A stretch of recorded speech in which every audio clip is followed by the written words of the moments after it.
رسول اور آل رسول کا ذکر کریں اور اللہ اسے اپنی عبادتوں میں شمار فرمائے، آمین۔ لہذا لیکن جب ہم ان کی بارگاہ میں حاضر ہیں، ان کی محفلوں میں جا رہے ہیں، جب ان سے محبت کر رہے ہیں، تو ہمارے اوپر ایک اور چیز لاگو ہوتی ہے، وہ یہ ہے کہ ان کو مانتے ہیں تو ان کی باتوں کو بھی مانیں، بے شک، ان کی تعلیمات پر بھی عمل کریں۔ اور بڑا ہی ہم سنت رسول کے اوپر بات کرتے رہتے ہیں، وہ سب آپ لوگ سنتے رہتے ہیں، مولوی جو ہے کھینچ تان کر کے وہ بات بتاتے ہی رہتے ہیں آپ کو، چاہے وہ دوسرے فرقے والے کی برائی کر کے ہو، لیکن آج ہمیں جو بات کرنی ہے وہ اس سے زیادہ ضروری ہے اس وقت پر، لہذا لا الہ الا اللہ محمد رسول اللہ صلی اللہ علیہ وسلم، یہ محبت کا کلمہ ہے، جوڑنے کا کلمہ ہے، توڑنے کا نہیں، لہذا ہمیں ضرورت ہے کلمہ توحید پر متحد ہو جائیں، رسول کے نام پر اکٹھے ہو جائیں، لہذا آج ضرورت ہے امت مسلمہ کو کہ اگر مسلمان تمہیں کہا جاتا ہے تو ایک پرچم کے نیچے اکٹھے ہو، کیونکہ امت مسلمہ صرف نام رہ گیا، کوئی شیعہ بن گیا، کوئی سنی بن گیا، کوئی وہابی بن گیا، کوئی دیوبندی بن گیا، یہ مسلمان کا کام نہیں ہے، یہ اسلام کا کام نہیں ہے۔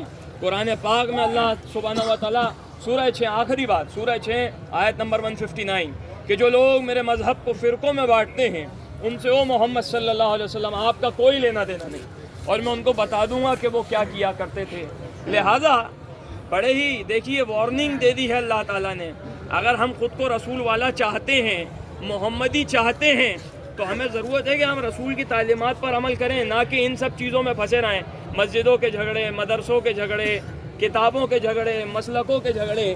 میرے عزیزوں اس چیز کا وقت نہیں ہے، معاف کیجئے گا میرے عزیزوں، وقت ہے تو امت مسلمہ کو متحد کرنے کا۔ ہمارا کام دیکھیے، وہ قوم جس کے رسول نے پیغام دیا کہ تم غیر مسلمان سے بھی محبت سے پیش آؤ، لیکن آج وہ آپس میں ہی ایک دوسرے کو گالیاں دے رہے ہیں، آپس میں ہی ایک دوسرے کی غیبتیں کر رہے ہیں۔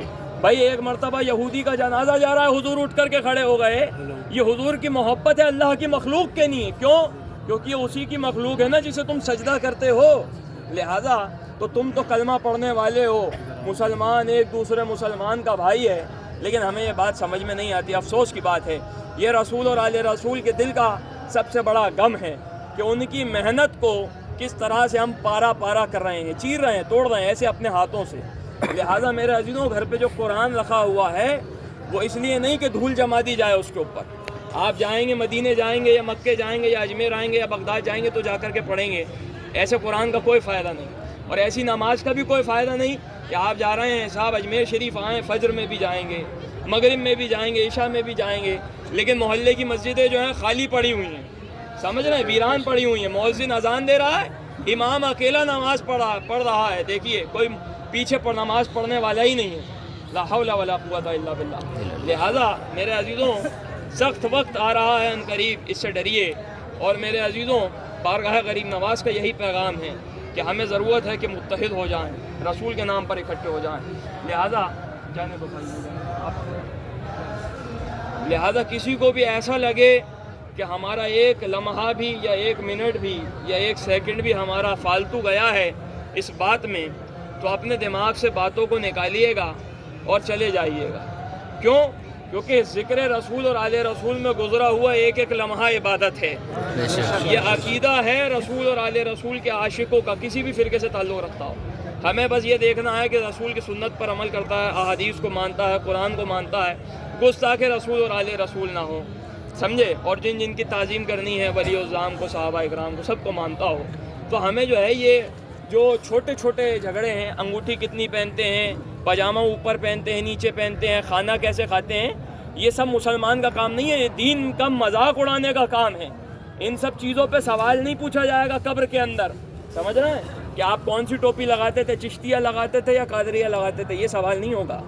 سوال ہوگا رسول کی رسالت کا، اس کی تو تیاری کرنی نا، سوال ہوگا ہمارے ایمان کا، ہمارے اعمال کا، کہاں ہے وہ؟ دیکھیے، بات کرنے کے لیے ہر کسی کے پاس زبان ہے، لیکن اعمال کرنے کے لیے اور ایمان پر عمل کرنے کے لیے کچھ بھی نہیں ہے، کھوکھلے ہوتے جا رہے ہیں مسلمان اندر سے۔ لہٰذا میرے عزیزوں، ہمارا جو کام ہے وہ کیجئے، پھر آپ کو دیکھیے انشاءاللہ کوئی تکلیف نہیں آئے گی۔ آج ہمیں صرف جو ہے ایک ہی چیز سکھائی جا رہی ہے کہ جو ہے بس نعرہ لگائیے، ادم مچائیے اور چلے جائیے، اعمال صاف، کردار صاف، کچھ بھی نہیں ہے اعمال کے نام پر، کچھ بھی نہیں ہے کردار کے نام پر۔ کردار رسول تو یہ ہے کہ غیر مسلمان خاتون آپ کے اوپر کچرا پھینک رہی ہے، اور جب کچرا نہیں آیا تو رسول طبیعت پوچھنے چلے گئے. آپ کریں گے کیا ایسا؟ بتائیے کیوں نہیں کریں گے؟ یہ تمہارے رسول کی تعلیم ہے. جب تک تم سامنے والے کو محبت نہیں دو گے تو تب تک پیغام نہیں پہنچا سکتے دین کا. ہر موڑ پر، ہر بات پر رسول تمہیں یہ سمجھا رہے ہیں، ہر موڑ پر، ہر بات پر آل رسول تمہیں یہ سمجھا رہے ہیں، لیکن ہمارے کان ہیں کہ ان کو سنتے ہیں اور واپس اس کو جھاڑ دیتے ہیں. ہمارا دماغ ہے کہ سنتا ہے لیکن عمل نہیں کرنا چاہتا. کیوں؟ ہمارا غرور ہمارے آگے آ جاتا ہے، ہمارا کردار اس مطابق نہیں ہے جس طرح سے رسول اور آل رسول نے کہا ہے.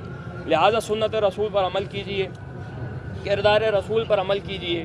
جب عمل کریں گے تو اپنے منہ سے نہیں کہنا پڑے گا ہم رسول والے ہیں، خواجہ والے ہیں. جب عمل کریں گے تو زمانہ دیکھ کر کہے گا کوئی رسول والا دکھائی دیتا، کوئی خواجہ والا دکھائی دیتا. لہذا ہمیں جو ہے ہمارے سینوں کو محبت سے لبریز کرنا ہے، محبت سے لبریز کرنا، یہی کردار رسول ہے. اور اپنے اعمال کے اوپر دھیان دینا ہے، کیونکہ میرے عزیزوں یہی ہماری بربادی کا نشانہ ہے، یہی ہماری بربادی کا نشان ہے. لہذا آپ تمام کو لے کے چلیں گے قدم رسول صلی اللہ علیہ وسلم. اس سے پہلے جو بات آپ لوگوں تک پہنچائی، صرف 2 کام کرنے. ایک جو سنا ہے اس پر عمل کرنا ہے، ایک جو سنا ہے اس کو آگے پہنچانا. کر سکیں گے نا؟ انشاءاللہ ضرور کیجیے گا. اور اگر کسی کو بات اچھی لگی ہو ماشاءاللہ سبحان اللہ، اور اگر نہیں لگی ہو تو بھی اچھی بات ہے، کیونکہ آپ کو راضی کرنے کی نہیں، اللہ کی رضا کے خاطر کہیے بات. سمجھے؟ یہ راضی ہو جائیں گے، اللہ راضی ہو جائے گا. سمجھے بات؟ دنیا والوں کو راضی کرنے کا کوئی فائدہ نہیں.